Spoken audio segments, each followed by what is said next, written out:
I mean, anything to avoid dressing was really Yeah. what I would want to do. Guys, I'm not sure if you guys are seeing any of this. This is a totally different setup than I'm used to, but we'll see how it goes. If your visuals are impaired, my bad. It's not very nice to do out that way, actually. Well, you want to switch sides? Well, people might rather see that side. Sure. Okay. A little bit nicer. There you go. If they're not looking at me, at least they're looking at something nice. There you go. So, yeah, it's an interesting experience.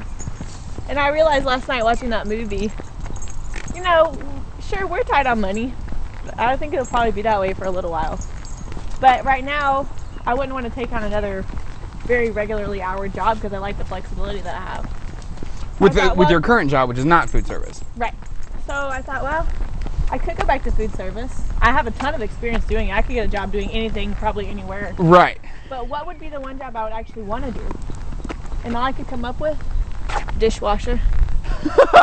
Really? I was like, that's the only job I can foresee myself doing and not really being really unhappy. Okay, well, see, now this is a wonderful segue. Excuse me while I exchange things.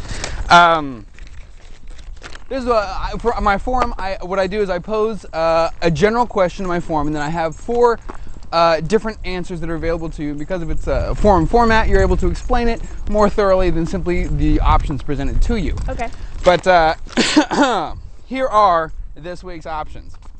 Okay, so the big question, the general question is, working in food service is or appears to be ... Right. So here are the ... Okay. Awesome, fast, good money. Okay. Awful, always working weekends. That's true. Fascinating. It's a real social laboratory in there. And decent.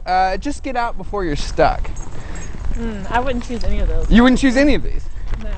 So what does it have a value beyond just a job? Is it different than any other job from your experience? Oh yeah, definitely. Because when you work, like you might hear me say, when you work in restaurants, it's almost like a Sims or something. It's like a subculture. Right. So it is kind of, there is a social element to why you're there, or what you avoid when you leave, or. Yeah, I think everyone that's in there, it's almost like if you were in a really horrible situation, like you're in prison or something. Yeah. You're all just trying to make it.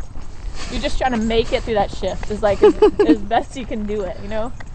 And so everyone has the same mentality of, you know, we're all trying to get out as quick as we can. Right. But at the same time, we're kind of stuck because we need money. Mm-hmm. The only time people who work there are people who don't get their rent paid on time. Those are people who need fast money and they need it a lot. So you're saying that it basically the reasoning behind all these reasons may apply, but it depends on the kinds of people in there, or is it one kind of person? Is what you're saying? I think there's 2 branches.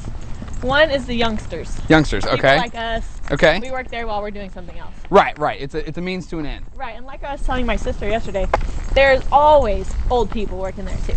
And they're the saddest, most heartbreaking stories that you ever heard. I once worked with a lady who had was missing a finger, and she just got laid off from her factory job where she lost the finger. Oh. So she had to go back to work in a restaurant, which was terrible because she wasn't any good. She was a terrible waitress. And yeah. I think the older people, they don't have they can't put up with as much crap as young people can. Yeah, and nor should they have to, because you do get dealt a fair amount of, shall we just say, crap in the food biz. From my experience, I've done a little bit of the hosting, but I do know that when you wait tables, you're putting up with groups of people, the same groups of people, for basically an hour at a time. Right. And in that hour, a number of wild things can happen. It's true. Yeah. That old people shouldn't be in front of. Yeah, right. And I don't think they should have to put up with that stuff either. But the old people that are working there, you know, they don't have any money in their retirement account. They're just those types of people. They've always lived month to month, and that's where they're probably still living. They don't have benefits. What kind of old person wants a job where they don't have benefits? Yeah. Because they usually have kids. Almost always. Often grown from my experience. We're talking that kind of age. Okay. Oh, that's cool. Yeah, no, I'm talking like my parents' age. Mm-hmm. And so I think those are the 2 camps. So you've got the long timers who've either done it forever, their entire lives, or they've come back to it because they've been laid off or hit on hard times. Yeah. And then you've got the young people who are just like, you know, I think they have more fun with it because it's not, they know that they're going to do something else after. Right. It's a temporary thing and fun. Did you ever have fun in the field? Oh, sure. Definitely. What was the cause of fun? Was it the work itself or the people you were working with? Oh, definitely the people you work with. Okay. Because if you want to wait tables, you got to be at least this smart. You have to make change, and you have to be able to remember stuff.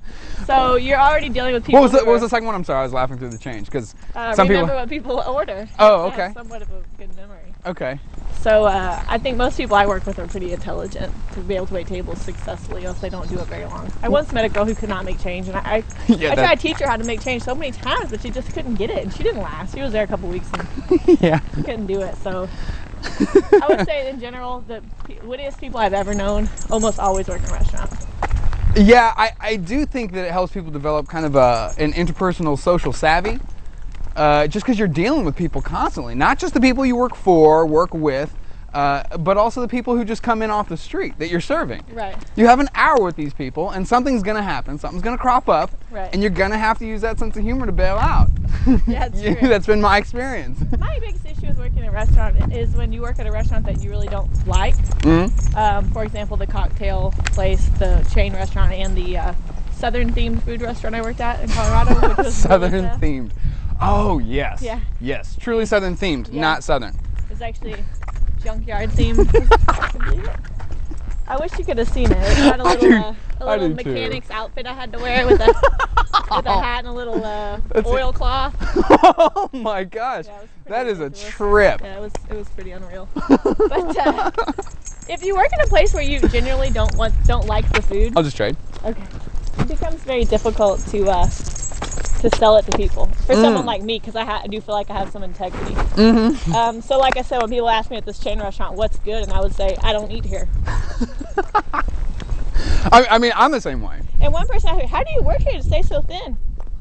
I don't eat here. Guess. I don't know. Yeah. I was like, I don't eat here even for 50% off. Which you would only get 50% off if you worked a double. That's ridiculous. I know. The place I had worked here in Arkansas was such a good restaurant, and I made good money, and there wasn't any side work, and if you worked a double, you got to eat for free. I was totally spoiled. Yeah, that's true. Like, I love waiting tables. This is great. She'd come home from her escapades at the workplace, and I was like, how much did you make? In how much time? This is bull. Right, and we had 10 table sections and food runners, so you didn't have to do anything. Just bring them out the drinks, hand them the check, collect your money, and go home. Dream job. Yeah, so I always thought I enjoyed doing it. Right. Until I moved to Colorado and had to work at a few other places. A few other places. I don't like it at all. It's pretty unpleasant. Did you learn anything about, because you're with people, working with them, like I said, for them or serving them. Did you learn? I learned a lot about people in general through my work in the food service. Sure. And food service, by the way, I checked it up on Wikipedia and in the dictionary before I got here. And food service, from what I understand, basically covers any sort of service that people are serving others, where people are serving food to others outside of the home. That includes concession stands, kiosks that sell hot dogs, all this stuff. And I've worked a concession stand myself at the movie theater. One of my very favorite jobs, actually. That probably would have been interesting. It was awesome.